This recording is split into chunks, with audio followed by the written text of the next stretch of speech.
Finnish President Urho Kekkonen served as president from 1956 to 1982.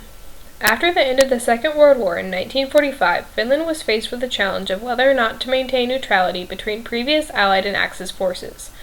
During the war, Finland was especially challenged when it came to taking sides due to the fact that the Finnish people as a whole would more likely want to side with the Axis powers.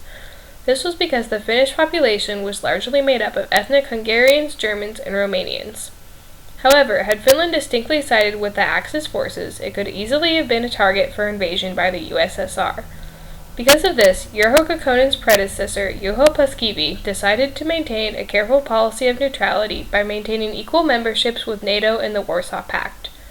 This was successful from a political standpoint, but several decades after the war, Finns were left wondering where they stood culturally and whether or not Finland should continue to maintain such a policy of neutrality. These were the main challenges faced by President Urho Kekkonen when he was elected to represent Finland for the first time in 1956. Before running for president, Kekkonen had served as a soldier in the Finnish Civil War in 1918. He later studied at the University of Helsinki and eventually became the editor-in-chief of a Finnish newspaper. During his first campaign as president, Urho was seen as an idol of Finnish nationalism because of his work in journalism, leading to an almost unanimous decision by the Finnish Electoral College, despite rumors spread by native Soviets that Kekkonen was mentally unstable. After the war, Kekkonen felt that a Soviet representative was no longer necessary in the Third Cabinet, a coalition government led by Kekkonen's party and the Social Democratic Party in Finland. A strong Finnish nationalist, Kekkonen aspired to establish Finland as a leading European power, an ideal which would later take form in his Finlandization policies regarding economics and education.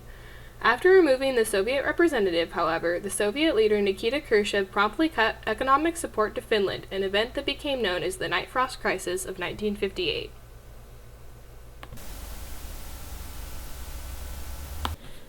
During the Night Frost Crisis of 1958, the current Soviet leader Nikita Khrushchev declared that Finland's attitude toward the Soviet Union had changed from friendly to cold, similar to that of a night frost. However, Kekkonen wouldn't be so easily discouraged. Since the Second World War was over, he was determined to establish Finland as its own country independent from the Soviet Union. This led him to join the European Free Trade Association in 1961, therefore ending Finland's dependence on the Soviet Union for trade. This also allowed the Finnish oil company Neste to grow significantly, ultimately growing Finland's economy despite Khrushchev's oppression. By taking a stand for Finnish independence during the crisis, Kekkonen was able to bring Finland out of a period of economic and cultural stagnation brought on by the war. Since the oil company Neste was now free to trade without having to adhere to the strict guidelines of the Soviet Union, Finland gradually became one of Europe's leading industrial states.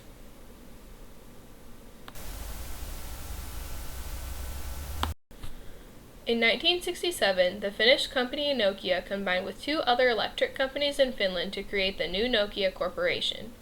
The Nokia Corporation was originally involved in the production of rubber, cables, and electricity, but eventually began to specialize in electronics in the early 1970s.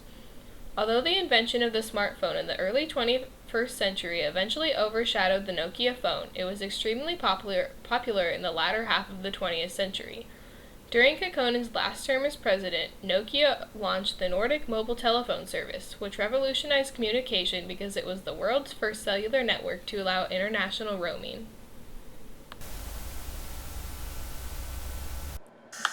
Because its economy was now in check, Finland was able to begin the process of reforming itself culturally.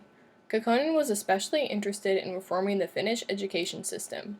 Before the 1970s, education in Finland consisted primarily of basic instruction in math, literature, and Finland's national languages.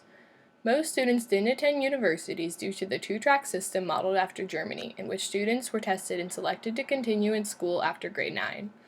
In 1970, Urho Kekkonen oversaw the implementation of the Comprehensive School Act, which was designed to allow equal opportunity for all students.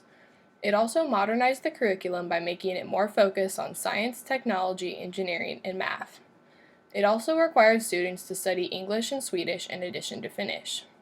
This, paired with other reforms such as the Basic Education Act, which allowed students to receive a free education at any school of their choice, ultimately established a culture that highly valued education.